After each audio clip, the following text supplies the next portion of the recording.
कधी सामाजिक तर कधी राजकीय, कधी सांस्कृतिक तर कधी मनोरंजन, तर कधी गुन्हेगारी या अनेक विषयांवर आपली परखड मतं मांडणारे बिग बॉस फेम आणि कवी मनाचे नेते अभिजित बिचुकले माझ्या सध्या सोबत आहेत। सध्या राज्यातली परिस्थिती आपण जर बघितली बिचुकले तर 3 नेत्यांचं सरकार आहे, 3 पक्षांचं सरकार आहे। तुम्ही या सरकारकडे कसं बघता? सरकार म्हटलं तर लोकांची कामं झाली पाहिजेत। सरकार म्हटलं तर तिथं कुठंही एखादी जात किंवा धर्म नसतो। संपूर्ण महाराष्ट्रामध्ये जितक्या काही जाती आहेत, 18 पगड जाती आणि 12 बलुतेदार, यांचे जे प्राथमिक प्रश्न आहेत, शिक्षण सुविधा आहेत, जे जे लोकांना पाहिजे ते प्रश्न सोडवण्यासाठी सरकार असतं। पण जे काही सरकार आपलं आहे, आमच्या सातारकरांचं सरकार आहे, शिंदे साहेबांचं, पण ज्या पद्धतीनं तिकडं अजित पवारांची एंट्री झाली आणि ज्या पद्धतीनं अजित पवारांची वक्तव्य येत आहेत, तर ही सामाजिक जीवनामध्ये त्या ठिकाणी कार्य करत असताना अतिशय अशोभनीय असं वर्तन अजित पवारांचं होतं आहे। पाठीमागेही त्यांची वादग्रस्त विधानं होती। काय ह्या गोष्टीला मला कळत नाही आहे की मतदार चुकलेत का नेते चुकलेत, हा प्रश्न आहे। बिचुकले तुमचा रोष काय अजित पवारांवर? कुठं रोष आहे माझा? नाही पण काय अजित पवारांवर तुम्ही टीका करताय? अहो तुम्ही ऐका ना, मी नाही टीका करत आहे। त्यांनी संपूर्ण माँसाहेब जिजाऊंचा, सावित्रीबाई फुलेंचा, त्या ठिकाणी विश्वरत्न डॉक्टर बाबासाहेब आंबेडकरांचा आणि कर्मवीर भाऊराव पाटील रयत शिक्षण संस्थेचे संस्थापकीय अध्यक्ष, ज्यांनी वटवृक्ष निर्माण केला ह्या देशामध्ये शिक्षणाचा, ह्या शिक्षण प्रणालीचा आणि शिक्षण व्यवस्थेचा अपमान केलेला आहे। त्यांचं विधान तुम्ही बघितलं असेल की काय PhD करून काय दिवे लावणार आहे। जेव्हा सतेज पाटील बोलत होते, त्यांनी काही बार्टी असेल, सारथी असेल, तिकडं अनुदान द्या वगैरे चाललं होतं। अतिशय सुंदर बोलत होते सतेज पाटील। आता हे तुमच्या माध्यमातून कळतं, त्यामुळं मीडियाला 100% माझं श्रेय जातं। माझ्याही मतांना तुम्ही दुजोरा देता, लोकांना दाखवता, म्हणजे दिवे लावणार का? अरे काय म्हणजे कशासाठी केलं हे वक्तव्य? म्हणजे त्या माणसामध्ये तेवढी ताकद आहे प्रश्न सोडवायची जनतेची, फार, पण एक उद्धटपणा अजितदादांमध्ये आहे। आता हा सामाजिक प्रश्न असल्यामुळं योग्य वेळ येईल तेव्हा आपण ह्याच्यावरती आणखीन बोलणार आहोत। सध्या राजकीय परिस्थिती असेल किंवा सामाजिक परिस्थिती बिचुकले आपण जर बघितली तर OBC आरक्षण असेल, मराठा आरक्षण असेल, सामाजिक तेढ निर्माण होण्याचे चिन्ह जे आहेत ते आपल्याला राज्यात दिसत आहेत। मराठा समाजाला आरक्षण मिळावं, OBC समाजाला आरक्षण मिळावं किंवा धनगर समाजाला आरक्षण मिळावं, एकंदरीत आरक्षणाच्या प्रश्नासंदर्भात तुमचं मत काय? अतिशय सुंदर प्रश्न आहे। त्या ठिकाणी मला एक सांगावंसं वाटतं की मला मी बहुजन समाजातला आहे, पण ज्या पद्धतीनं माझं बालवाडीपासून आत्तापर्यंतचं जे काही शिक्षण झालं ते मला कुठंही माझ्यासाठी किंवा माझ्या कुटुंबासाठी आम्हाला आरक्षण माहीतच नाही आहे। मूळ मुद्द्याबद्दल बोलायला माझ्याबद्दल व्यक्तिगत मत मांडतो आहे। मी हुशार विद्यार्थी होतो। आमच्या घराला एक सामाजिक सांस्कृतिक बॅकग्राऊंड असल्यामुळं चांगल्या शाळांमध्ये आम्ही शिकलो, इंग्लिश स्कूल, डेक्कन एज्युकेशन सोसायटीची, आणि मी माझ्या कर्मानं आत्ता एक स्टारडम मिळवलं आहे। त्यामुळं बुद्धिवंत आणि टॅलेंटेड माणसाला, म्हणजे माननीय विश्वरत्न डॉक्टर बाबासाहेब आंबेडकर असतील, शाहरुख खान असतील, बच्चन साहेब असतील, माननीय बाळासाहेब ठाकरे असतील, आणि आत्ता अभिजित बिचुकले जो सगळ्यात तरुण आहे या नेत्यांमध्ये, कर्म चांगलं असेल तर आम्ही आरक्षणाविना मोठे झालो। पण ज्या वेळेला आमचे मित्र संभाजीराजे आमचे कोल्हापूरचे ज्या वेळेला आझाद मैदानावरती 1 ते 1.5 वर्षापूर्वी बसले होते, त्यावेळेला मी स्वतः जाऊन, मला वाटतं तुम्ही मीडियामध्ये चेक करा, सगळ्यात पहिली इतर जातीच्या समाजातील माणसाची पहिली भेट माझी होती। हां, आणि मी तिथं बाईट दिलेली आहे, सगळ्या चॅनलला बाईट आहे ती, की जे कुणी गरीब, होतकरू आणि भिकारी जे कुणी मराठा आहेत त्यांना आरक्षण हे त्यांना पाहिजे म्हणून मिळालं पाहिजे। कारण बाजूला मनोज जरांगेंची जर तुम्ही मागणी बघितली तर सातत्याने ते सरकारला अल्टिमेटम देत आहेत। 24 तारखेपासून जर आम्हाला आरक्षण नाही मिळालं तर पुन्हा एकदा राज्यव्यापी दौरे सुरू होतील, आंदोलनं सुरू होतील, असे भूमिका ते घेत असतात। त्यांच्या भूमिकेकडे तुम्ही कसं बघता? नाही, विषय काय आहे, ज्या पद्धतीनं आमचे मित्र संभाजीराजे छत्रपती त्यांनी जी भूमिका मांडली होती त्यावेळेला मी माझं बोलून झालेलं आहे. त्यामुळं मला त्या विषयावरती बोलायचं नाही. पण मग आपण ओबीसींकडे गेलो तर ओबीसींच्या मागण्यांकडे लक्ष द्यायला हरकत नाही सरकारनं. आता सरकारचा विषय असल्यामुळं जोपर्यंत मग मी ह्या सगळ्यांनाच सांगेन, मग माझे मराठा बांधव असतील, माझे ओबीसी बांधव असतील, मी यांना सरळ सांगू का, ह्यांचे नीट जर तुम्ही नीट बघितलं तर सरकारमध्ये जी लोक आहेत तीच लढतायत, परत जाऊन एका ताटामध्ये जेवतायत. मी एकच सूचना करेन, माझ्यासारखा अभ्यासू हुशार पूर्ण निर्व्यसनी या माणसाच्या हातात तुम्ही सत्ता द्या, मी माझा पक्ष घेऊन येतो आणि आपण सगळेपासनं त्या बसून ब कडपासून सगळे प्रश्न आपण सोडवू. जे जे शक्य आहे ते मी करू शकतो, हेच मला सांगावंसं वाटेल महाराष्ट्रातल्या संपूर्ण जनतेला. कारण मराठा आरक्षण प्रश्नी त्या ठिकाणी डॉक्टर बाबासाहेब आंबेडकरांनी भूमिका घेतली तेव्हापासनं तो जो काही वाद आहे, जी काही तिथं बैठक होती ती अजून सुटलेली नाही. मग मला एक प्रश्न विचारायचा आहे, मराठा समाजातील सगळे नेते हे रूल करतात तिकडे, बरोबर, अगदी जे काही आरक्षणात निवडून येतात, हां, एक 20% लोक आमदार हे फक्त सगळे आहेत, म्हणजे काय म्हणतात त्याला, SC NT OBC जे काय असेल ते. मग मराठा समाजाचे नेते तिथं रूल करतात, त्यांना हे जमलं नाही आहे. म्हणजे जे धनवान मराठे आहेत त्यांची भूमिका आहे की जे गरीब भिकारी वंचित मराठा आहेत त्यांना त्यांच्या दारामध्येच बांधून ठेवायचं, असं त्या धनवान मंत्री मराठ्यांचं असावं असं मला वाटतं. सध्या राज्यातली परिस्थिती, आपण या आरक्षणाचा मुद्दा असेल, ललित पाटील ड्रग्ज केस असेल, कायदा सुव्यवस्था असेल, असे प्रश्न जर बघितले तर आगामी काळ हा विधानसभा निवडणुकांचा असेल, लोकसभा निवडणुकींचा असेल, हे सरकार जे आहे ते पुन्हा सरकारमध्ये येईल का, ते सरकार स्थिर वाटतंय का? नाही, याबद्दलची भविष्यवाणी आत्ता नको करायला, कारण आपण एंड ऑफ 23 आहोत, just going to start the 24th of century new year. त्या लोकांना मी तुमच्या माध्यमातून एवढंच सांगेन की सगळ्या लोकांनी त्या ठिकाणी आता आत्मपरीक्षण करायला पाहिजे मतदारांनी. तुम्ही त्या ठिकाणी पवार साहेबांना, मोठे पवार साहेब, त्यांना कित्येक वर्ष त्या ठिकाणी सत्ता दिली, त्याच्यानंतर उद्धव ठाकरेंकडे सत्ता गेली, देवेंद्र फडणवीस कंटिन्युअस सत्तेत राहिले. आता यांच्या सगळ्यांची वयं जर बघितली तर अबाव 60 आहेत. या अजितदादा आता 64 वगैरे असतील, उद्धव ठाकरे त्या ठिकाणी 64-65 आहेत, पवारसाहेब 83-84 आहेत, म्हणजे सगळेच. तुम्हाला आत्ता just mid of 45 Abhijit Bichukale आणि त्यांचे सहकारी मिळतील. संपूर्ण समाजातील विशेष करून ताकदवान महिलांना मी सांगू इच्छितो, तुम्ही या आणि सगळे जे ओपन मतदारसंघ असतात ना, माझ्या आधिपत्याखाली, माझ्या नेतृत्वाखाली आपण सगळ्याच जागा लढू. म्हणजे याचाच अर्थ कसबा विधानसभा जशी लढवली तशीच पुणे लोकसभा तुम्ही लढवणार? नाही, आता मी लढवायची भाषा नाही बोलत आहे. आपण काय करूया, मी आता पक्ष संघटन घेऊन येतो आणि ज्यांना जसं MPSCसाठी स्टुडंट जातात, लॉसाठी स्टुडंट जातात, तिकडं किती गर्दी असते, शेकडोनं मुलं येतात तिकडं. मला सजग, सुज्ञान आणि संपूर्ण ज्ञान असलेल्या आणि काहीतरी करून दाखवायची उर्मी असलेल्या महिला आणि भगिनी आणि बांधव यांना सांगायचं आहे की तुम्ही राजकारणामध्ये या. हे काय प्रकार असतात की ह्या गावचा एक आमदार आहे, त्याचाच मुलगा तिथं जातो, मग तिथं जी काही 4 लाखांचा मतदारसंघ असतो, 4 लाखांमध्ये दुसरा नॉट डिझर्विंग फॅक्टर नाही का तिकडे, हे कुणी घेतलं? तर मला असं वाटतं की नाना पाटेकरांचा जो डायलॉग होता, किडे बन गए साले सब रेंगते हे, आणि गुलामी की आदत पड गई है इन सबको. मग अभिजित बिचुकले गुलामी करत नाही. बघा ना, the best use of the constitution, how you utilise the constitution is done by me. Thackeray फॅमिलीशी काही माझं वैर नाही आहे, तरी मी आदित्यच्या विरोधामध्ये जाऊन निवडणूक लढलो, कारण ती बिनविरोध होत होती, मला बिनविरोध होऊन द्यायचं नव्हतं. हां, मग तशी जी मेंटॅलिटी माझी आहे, बच्चन साहेबांचा एक डायलॉग आहे, तशी मेंटॅलिटी आहे माझी.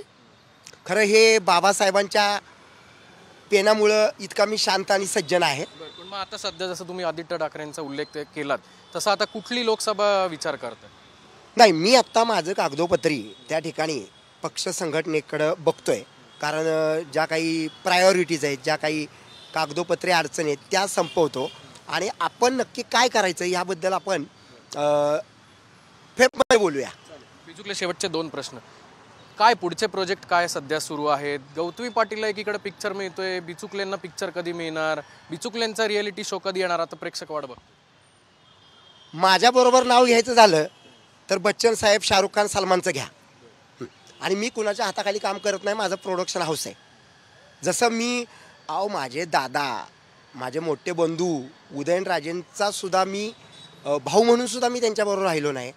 त्याला व्यक्तिगत काहीतरी करावं लागतं. म्हणजे छत्रपती शिवाजी महाराजांचा आदर्श घेणं, डॉक्टर बाबासाहेबांचा आदर्श घेणं, ते खऱ्या अर्थानं मी करतो. उगाचच झेंडे घेऊन फिरतात आणि परत जाऊन ते कुठंतरी जातात हे लोक. तसा मी नाही आहे. मी शिवबांचा त्या ठिकाणी वैचारिक वारस आहे आणि तशी माझी प्रगती आहे. मी फक्त माझ्या कुटुंबामुळं आणि माझ्या मनगटामुळं नाव कमवतो आहे. त्यामुळे मला पाहिजे तसंच मी करणार. मी व्यसन करतो का? नाही. मी चहा कुठपर्यंत पितो, बिस्किट बुडवून. हे माझे नियम आहेत. तर मला कोणाच्या बरोबर काम करायला आवडत नाही. आपली चटणी भाकरी आपल्या. तुम्ही म्हणाला होता आता व्यसनाचा विषय तुम्ही काढला. पुण्यासह अनेक जे जिल्हे आहेत, शहरं आहेत राज्यातली, ड्रग्सचा विळखा खूप वाढतोय. ललित पाटीलचं प्रकरण एका बाजूला असेल तरी शहरात अनेक ड्रग्सचा विळखा वाढतोय. 1.5 ते 2 वर्षांपूर्वी तुमचा एक व्हिडिओ व्हायरल झाला होता की मी निर्व्यसनी आहे.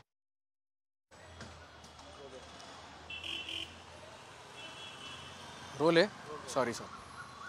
कधी सामाजिक तर कधी राजकीय, कधी सांस्कृतिक तर कधी मनोरंजन, तर कधी गुन्हेगारी, या अनेक विषयांवर आपली परखड मतं मांडणारे बिग बॉस फेम आणि कवी मनाचे नेते अभिजित बिचुकले माझ्या सध्या सोबत आहेत. सध्या राज्यातली परिस्थिती आपण जर बघितली बिचुकले तर 3 नेत्यांचं सरकार आहे, 3 पक्षांचं सरकार आहे. तुम्ही या सरकारकडे कसं बघता? सरकार म्हटलं तर लोकांची कामं झाली पाहिजेत. सरकार म्हटलं तर तिथं कुठंही एखादी जात किंवा धर्म नसतो. संपूर्ण महाराष्ट्रामध्ये जितक्या काही जाती आहेत, 18 पगड जाती आणि 12 बलुतेदार, यांचे जे प्राथमिक प्रश्न आहेत, शिक्षण सुविधा आहेत, जे लोकांना पाहिजे ते प्रश्न सोडवण्यासाठी सरकार असतं.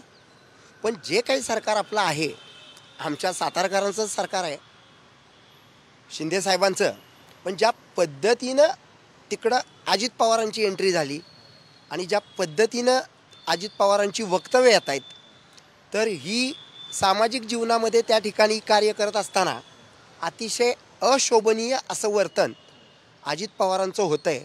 पाठीमागंही त्यांची वादग्रस्त विधानं होती. काय ह्या गोष्टीला मला कळत नाही आहे की मतदार चुकलेत का नेते चुकलेत, हा प्रश्न आहे. बिचुकले, तुमचा रोष काय अजित पवारांवर? कुठं रोष आहे माझा? अहो तुम्ही ऐका ना, मी नाही टीका करत आहे. त्यांनी संपूर्ण माँसाहेब जिजाऊंचा, सावित्रीबाई फुलेंचा, त्या ठिकाणी विश्वरत्न डॉक्टर बाबासाहेब आंबेडकरांचा आणि कर्मवीर भाऊराव पाटील रयत शिक्षण संस्थेचे संस्थापकीय अध्यक्ष, यांनी वटवृक्ष निर्माण केला ह्या देशामध्ये शिक्षणाचा, ह्या शिक्षण प्रणालीचा आणि शिक्षण व्यवस्थेचा अपमान केलेला आहे. त्यांचं विधान तुम्ही बघितलं असेल की काय PhD करून काय दिवे लावणार आहे. जेव्हा सतीश पाटील बोलत होते, त्यांनी काय बार्टी असेल, सारथी असेल, तिकडं अनुदान द्या वगैरे चाललं होतं. अतिशय सुंदर बोलत होते सतीश पाटील. आता हे तुमच्या माध्यमातून कळतं, त्यामुळं मीडियाला 100% माझं श्रेय जातं. माझ्याही मतांना तुम्ही दुजोरा देता, लोकांना दाखवता. म्हणजे दिवे लावणार का? अरे काय म्हणजे कशासाठी केलं हे वक्तव्य? म्हणजे त्या माणसामध्ये तेवढी ताकद आहे प्रश्न सोडवायची जनतेची, फार. पण एक उद्धटपणा अजितदादांमध्ये आहे. आता हा सामाजिक प्रश्न असल्यामुळं योग्य वेळ येईल तेव्हा आपण ह्याच्यावरती आणखीन बोलणार आहोत. सध्या राजकीय परिस्थिती असेल किंवा सामाजिक परिस्थिती बिचुकले आपण जर बघितली तर OBC आरक्षण असेल, मराठा आरक्षण असेल, सामाजिक तेढ निर्माण होण्याचे चिन्ह जे आहेत ते आपल्याला राज्यात दिसत आहेत. मराठा समाजाला आरक्षण मिळावं, OBC समाजाला आरक्षण मिळावं किंवा धनगर समाजाला आरक्षण मिळावं, एकंदरीत आरक्षणाच्या प्रश्नासंदर्भात तुमचं मत काय? अतिशय सुंदर प्रश्न आहे. त्या ठिकाणी मला एक सांगावंसं वाटतं की मला मी बहुजन समाजातला आहे, पण ज्या पद्धतीनं माझं बालवाडीपासनं आत्तापर्यंतचं जे काही शिक्षण झालं ते मला कुठंही माझ्यासाठी किंवा माझ्या कुटुंबासाठी आम्हाला आरक्षण माहीतच नाही आहे. मूळ मुद्द्याबद्दल बोलाल, माझ्याबद्दल व्यक्तिगत मत मांडतो आहे. मी हुशार विद्यार्थी होतो. आमच्या घराला एक सामाजिक सांस्कृतिक बॅकग्राऊंड असल्यामुळं चांगल्या शाळांमध्ये आम्ही शिकलो, इंग्लिश स्कूल, डेक्कन एज्युकेशन सोसायटीची. आणि मी माझ्या कर्मानं आत्ता एक स्टारडम मिळवलं आहे. त्यामुळं बुद्धिवंत आणि टॅलेंटेड माणसाला म्हणजे माननीय विश्वरत्न डॉक्टर बाबासाहेब आंबेडकर असतील, शाहरुख खान असतील, बच्चन साहेब असतील, माननीय बाळासाहेब ठाकरे असतील आणि आत्ता अभिजित बिचुकले जो सगळ्यात तरुण आहे या नेत्यांमध्ये, कर्म चांगलं असेल तर आम्ही आरक्षणाविना मोठे झालो.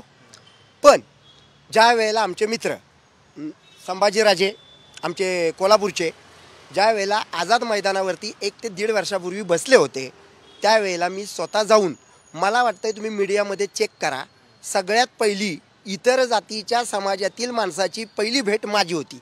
हां, आणि मी तिथं बाईट दिलेली आहे, सगळ्या चॅनलला बाईट आहे ती, की जे कुणी गरीब, होतकरू आणि भिकारी जे कुणी मराठा आहेत त्यांना आरक्षण हे त्यांना पाहिजे म्हणून मिळालं पाहिजे. कारण बाजूला मनोज जरांगेंची जर तुम्ही मागणी बघितली तर सातत्याने ते सरकारला अल्टिमेटम देत आहेत. 24 तारखेपासून जर आम्हाला आरक्षण नाही मिळालं तर पुन्हा एकदा राज्यव्यापी दौरे सुरू होतील, आंदोलनं सुरू होतील, असे भूमिका ते घेत असतात. त्यांच्या भूमिकेकडे तुम्ही कसं बघता?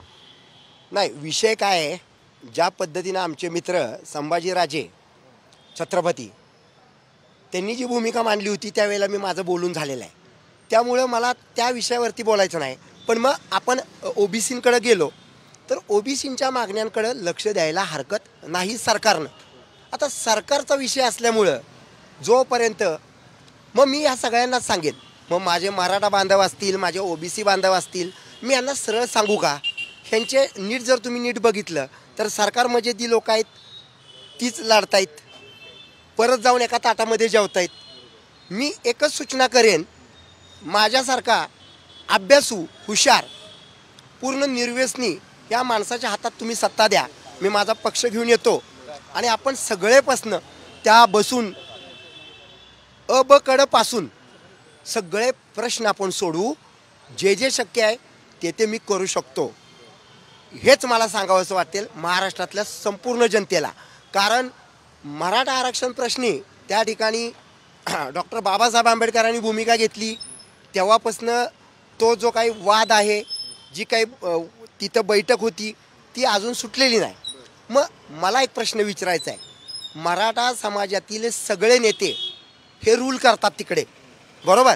अगदी जे काही आरक्षणात निवडून येतात, हां, एक 20% लोक आमदार हे फक्त सगळे आहेत, म्हणजे काय म्हणतात त्याला, SC NT OBC जे काय असेल ते.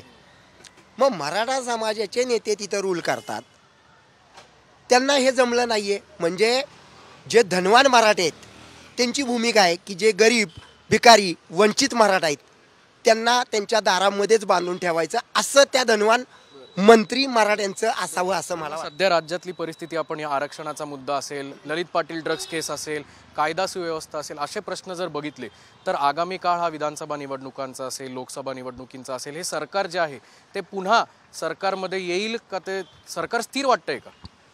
नाही, याबद्दलची भविष्यवाणी आत्ता नको करायला, कारण आपण एंड ऑफ 23 आहोत, just going to start the 24th of century new year.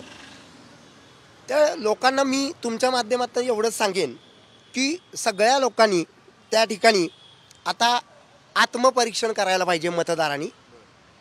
तुम्ही त्या ठिकाणी पवार साहेबांना, मोठे पवार साहेब, त्यांना कित्येक वर्ष त्या ठिकाणी सत्ता दिली, त्याच्यानंतर उद्धव ठाकरेंकडे सत्ता गेली, देवेंद्र फडणवीस कंटिन्युअस सत्तेत राहिले. आता यांच्या सगळ्यांची वयं जर बघितली तर अबाव 60 आहेत. म्हणजे अजितदादा आता 64 वगैरे असतील, उद्धव ठाकरे त्या ठिकाणी 64-65 आहेत, पवारसाहेब 83-84 आहेत. म्हणजे सगळेच तुम्हाला आत्ता just mid of 45 Abhijit Bichukale आणि त्यांचे सहकारी मिळतील. संपूर्ण समाजातील विशेष करून ताकदवान महिलांना मी सांगू इच्छितो, तुम्ही या आणि सगळे जे ओपन मतदारसंघ असतात ना, माझ्या आधिपत्याखाली माझ्या नेतृत्वाखाली आपण सगळ्याच जागा लढू. म्हणजे याचाच अर्थ कसबा विधानसभा जशी लढवली तशीच पुणे लोकसभा तुम्ही लढवणार? नाही, आता मी लढवायची भाषा नाही बोलत आहे.